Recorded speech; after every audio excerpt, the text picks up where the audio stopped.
everyone. Welcome to Ad Age Remotely, and thank you so much for joining us today. I'm Jillian Follette, a reporter here at Ad Age, and today I'm going to be talking with Rachel Karten, a social media consultant and author of the newsletter Link in Bio. Just a few years ago, Rachel was on the brand side of social media, previously working as a social media manager at meal kit brand Plated and the associate social media director at food magazine Bon Appetit. Now, as a social media consultant, she uses that background to help brands, including Kava and West Elm, revamp their social strategies. Thanks so much for joining us today, Rachel. Thanks for having me. I'm excited to be here. Yeah, and I'm excited to chat with you.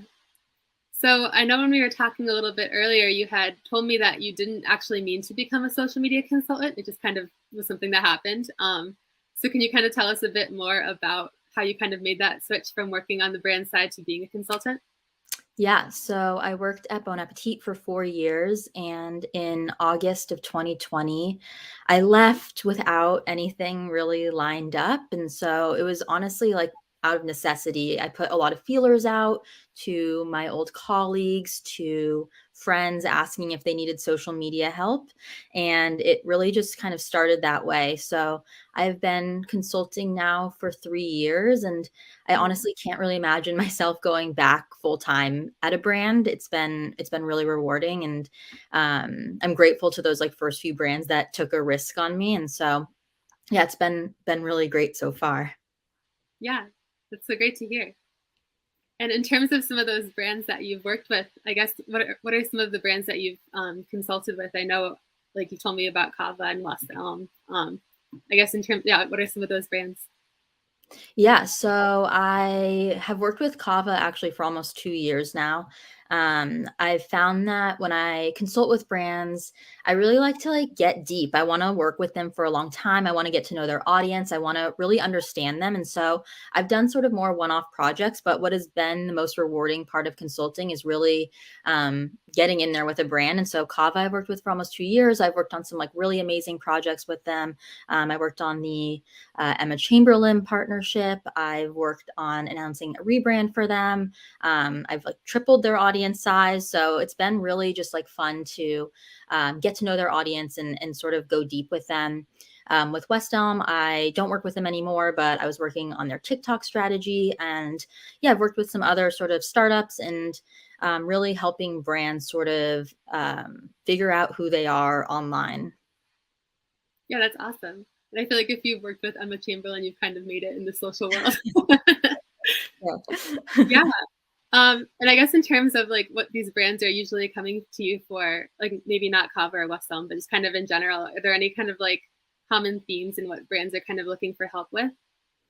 Yeah, I feel like, I mean, I can obviously TikTok, I think every brand is like still sort of figuring out that platform, but I think more generally brands, really want to figure out how to stand out, tell their story and find their audience online. I think you see headlines all the time like organic social media is dead. I don't think that organic social media is dead. I just think it's really hard now. I think it's oversaturated. There's so many brands that are doing really loud things online that make it harder for a brand that's maybe a little bit more toned back like to stand out. And so brands are really just trying to figure out how do we make a splash online in a way that feels right for us, and I'm helping them sort of navigate that arena. Yeah, and you mentioned TikTok. I feel like short form video, even though it's like it can be just like a few seconds long, it can be like really challenging for a lot of brands to kind of figure out that format. I know, Yeah. like, have you helped a lot? I know you were talking about West Elm's TikTok. Like, have you kind of helped shape some of those TikTok strategies? Yeah, I think like short form video, whether it's Reels or TikTok, is definitely a big part of a lot of brand strategies right now. I have sort of, I think about like a big thing that I think about just like overall on social media is helping brands find their universal truths. And so, what are those sort of moments or shareable things that their industry or that brand could really own? So an example with West Elm is, they're an interior decor furniture company, but what are those like moments at home that feel shareable, are universal truths about sort of home decor? And so I made a few reels with them that were about how many empty cups a nightstand could hold, or the end of bed bench and how much clothes it can hold. Because, when you're trying on clothes and you don't want to put it in the hamper, you're just throwing it on that end of bed bench. And so what are those like shareable universal truths that your brand can really tap into? And I think with short form video, you're ultimately wanting to create something shareable, something that somebody wants to add to their story. And it's usually those universal truths of like, oh my gosh, I feel so seen right now, that people are going to add to their story. Mm-hmm. Yeah, that's so interesting. I feel like a furniture brand doesn't usually think about those like little things like cups on your end table or something, but it's something, like you said, a lot of people can relate to. Yeah. Yeah. I'm curious, how many empty cups can your side table fit? Like 8. Yeah. I really put it to the test sometimes. Yeah. Yeah. And I know I was saying in your intro that you've worked on the brand side of social, and now you're a consultant for brands on their social strategies. Since you've been working in social media for so long, I'm curious to kind of get your perspective on how you think the landscape's shifted, and kind of some of the changes that have taken place over the years there. Yeah, I started working in social media in 2013, so a lot has changed since then. I think Mhm. the main thing is my first job in social media um, was at a company called Plated, like you mentioned, and I started there as their social media person, their HR person, and their customer service person. And Oh there wow. was not enough buy-in to make social media sort of a full-time role. And so I had to do all these extra things that I don't know why I was doing HR. That was horrible. But I sort of had to build the case, and it took me I think 2 years to build a case that I should just run their social media full time. I think obviously now there's a lot more buy-in. CMOs understand the importance of a social media manager or even a social media team, which is amazing. And I still think there's a long way to go. I don't think a one person social media team should exist. I think about, brands like when I interviewed the Washington Post, they have an entire team just for Instagram. They have an entire team just for TikTok. And so I'd love to push it even further and get to a place where there are teams who are handling just one platform for a brand. But I think we've come a long way since 2013. Yeah. But that's a good point with with every platform being so different. Like it really makes sense to kind of have different people Totally. handling each, but I guess there's still not that bandwidth yet among social teams. Yeah. Yeah. One day. Yeah, hopefully. Yeah. And I want to transition, I guess, a little bit. I know you're in addition to being a social media consultant, you have your own newsletter called Link in Bio. I'm a big fan. Uh, um, but I know in that newsletter you're kind of focused on kind of analyzing some trends you're seeing in the social media space, especially among brands. So I'm kind of curious. I'd love to hear a bit more about your approach to kind of identifying these trends among brands on social. Yeah. I feel like it's a boring answer, but I find these trends by just consuming a lot of social media. I consume social media, I think, in a very, I don't know, anthropological way of trying to be very mindful of what I am seeing. Oh, that's so interesting. I'm noticing that there's a lot of brands taking food and, turning it into the medium for the message. So why is the Parade underwear brand stamping their logo on ham? Why did Miu Miu create their perfume bottles out of cake? And sort of just noticing things and trying to reference back of oh, I've seen this before. I've seen this before. And once it reaches a certain tipping point, then I will write about it, or I will interview a brand about why they chose that strategy. But I feel like it really just comes back to consuming a lot of social media and being very mindful instead of mindlessly scrolling Mhm. while I am consuming. Yeah. I don't think that was a boring answer. I think that's kind of an interesting approach. Comparing it to anthropology, I think is very interesting. It really is some kind of similar. Like a lot of culture comes from social media nowadays. Yeah, Yeah, totally. yeah. And I guess just kind of going a bit more into kind of your consumption of social media. Like, how do you? This is kind of like a subjective answer, but how do you kind of determine when a trend is notable enough to be considered something that you're going to explore in your newsletter versus just kind of a passing fad or something? Like when do you consider it meaningful, quote unquote meaningful? Yeah. I mean, I think that the beauty of social media is that even a blip or even a fad in social media time, like, is big and can be big, and it might pass the next day. And some of the biggest social media trends maybe were only a week, but it was like a moment in time that social managers will still reference. Like, oh my God, remember when everyone was doing like the little miss trend? And it's like, yeah, that was only a day and it'd be embarrassing if you did it today. But like Mhm. at that time, that felt worthy of talking about. And so I think there's something really cool about working in social media is that like I don't quite care that much if the trend passes or if it feels like a fad because that's what social media is, and it moves fast, and I think everything is worth talking about. I think it's a little bit different when it comes to platforms, and I want Mhm. to be like mindful of the way that I talk about platforms because I think there's sort of a lot of hype and like fear mongering almost of like your brand should be getting on this platform immediately, and like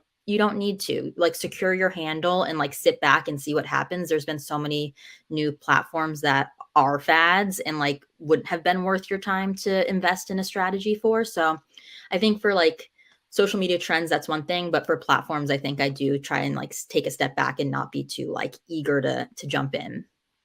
Yeah, and that makes sense because I remember Lemonade, everyone was talking about it a few weeks ago, and I haven't heard anything about it since. I know. I know. Yeah, and it's funny you brought up the Little Miss meme because I feel like that, like, just happened, but it also happened so long ago, like, it I doesn't. know. I feel like the speed of trends today is, like, so quick and, like, I don't know, I feel like it must be difficult for you to navigate kind of especially with, like, how TikTok has kind of accelerated a lot of these trends, like, hard to kind of keep up with and, like, kind of be like, "Okay, this one's actually meaning something," versus this one's like, "Oh, this is gonna be gone in a day." Totally. And like nobody ever remembers a brand not participating, but they Mhm, do remember a brand participating too late or participating in the wrong way or jumping into a conversation that maybe they shouldn't have. So I think that's like important mhm. to keep in mind. Like you don't need to jump on every trend as a brand. Yeah. No, that's a good point. It's better to not do it than to, like, do it Do poorly. it the wrong way. Yeah. Yeah. Yeah, well, I just wanted to, if anyone's just joining us, some reintroductions. I'm Jillian Follett, a reporter at Ad Age, and I'm joined by Rachel Karten, a social media consultant and author of the newsletter Link in Bio. And put in the chat where you're from. We'd love to see where everyone's tuning in from. Yeah. So I guess just going a bit more into some of the like these trends that you've been spotting on social media. Are there any that have kind of caught your eye lately? Any that you're really paying attention to?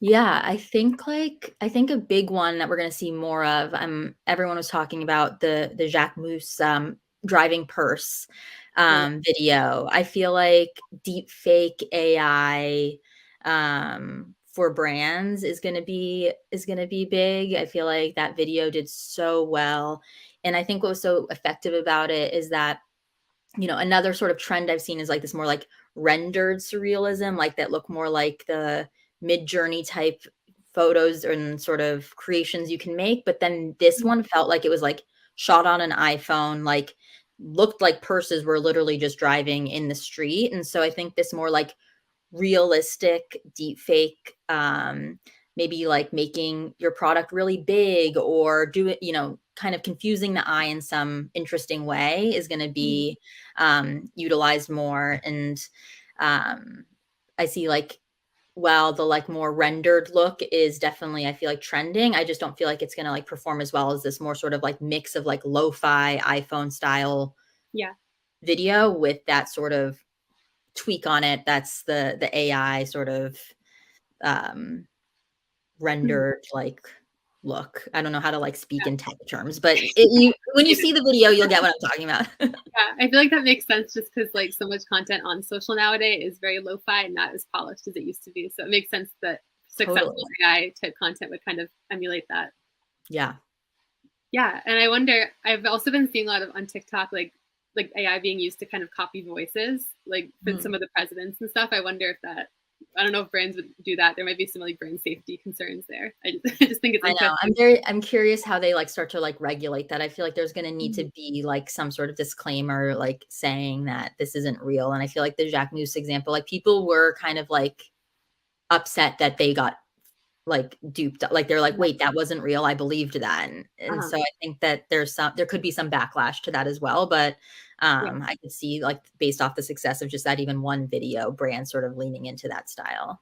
Mhm. Yeah, we talked about this too, but, like, when there was that picture, that AI generated image of the Pope with that big white jacket, like, I believe that, and I'm sure a lot, Me like you said, a too. lot of people believe that. That's Yeah. the happiest thing, so yeah. Yeah, and I know, just going through a couple of your recent newsletters, some of the trends you picked up on, one that, like, jumped out to me was, kind of the idea of brands being in the comments on, like, some viral videos that don't necessarily, like, relate to them, like, especially on TikTok, kinda just commenting on some videos is, like, a way to kind of engage with people Mhm. on the platform. I'm curious, like, kind of your thoughts on that and, like, when it makes sense for a brand or versus when it comes across as kind of, like, empty or kind of, like, cringe. Yeah, yeah.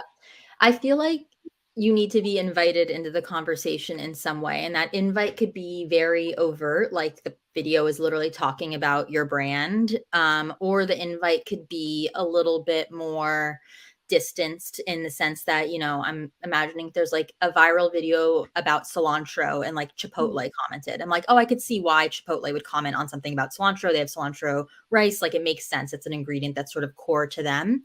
mhm, I think it's weird or just a little bit off-putting when a brand comments on a video that just has nothing to do with their brand. And I was sort of on the other side of this because a video of my dogs went viral. And like I saw when that like one.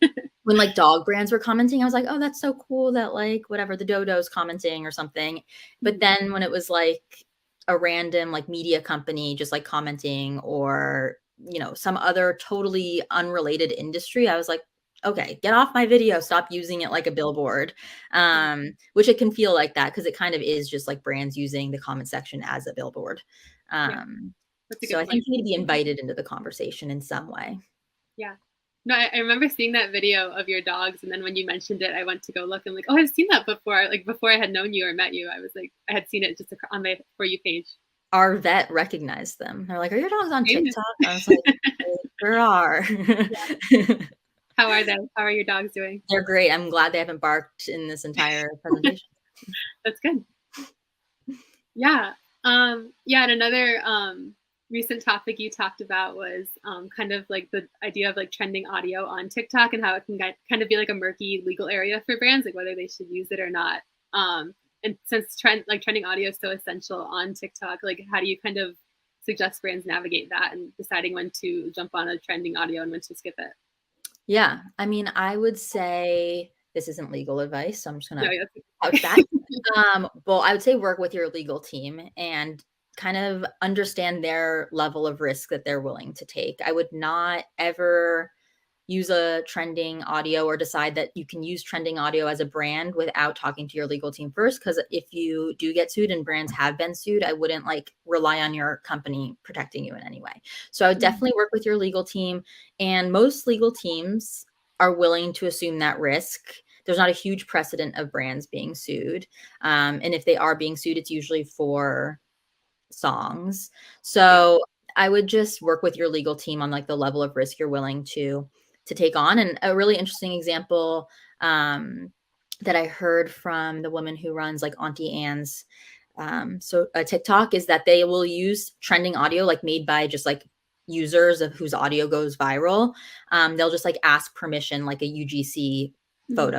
They will just comment being like, do we have permission to use this audio? And then the original creator of the audio just has to say yes, and then they feel comfortable enough to use that audio. So I think that's also an interesting use case. And ultimately, it would be amazing if TikTok just created a marketplace where brands could pay to use trending audios, mhm. and creators are then actually compensated for creating a trending audio. So I think that would be like an ultimate amazing goal for TikTok. If you're Yeah. listening, TikTok, At TikTok. please. Yeah, I feel like that makes a lot of sense. It makes a lot of sense. And also that approach just kind of like sending a message to the creator like, "Hey, can we use your audio?" I feel like a lot of brands might not have thought of that, but it Yeah, really is pretty simple to do, and it kind of covers your back, so yeah, makes sense. yeah. Yeah, and I'm also kind of just curious to know, kind of going off of TikTok trending formats. I know CapCut templates have kind of been all the rage lately for like trends on TikTok. Like, do you have any thoughts kind of on brands using that type of like pre-made template, or and like, do you feel like it's like kind of getting stale at this point? Well, I made a TikTok talking about how I don't like them, but I don't know, I just find them to be pretty repetitive.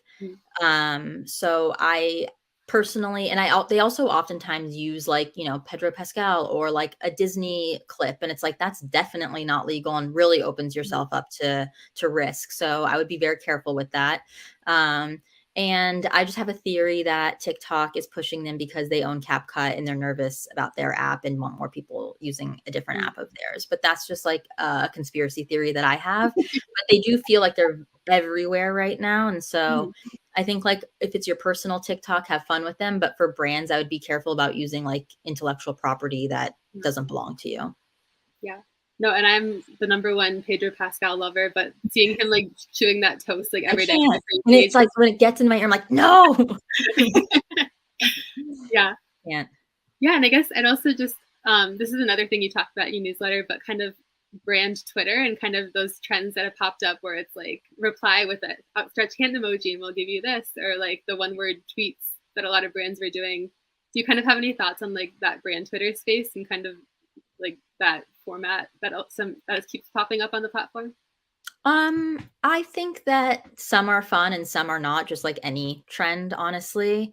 Mm. Um, I sometimes wonder if there's a, group chat or Slack where some of these ideas are being made and then 10 brands who are in that group start it and then the rest of the brands all sort of snowball from there.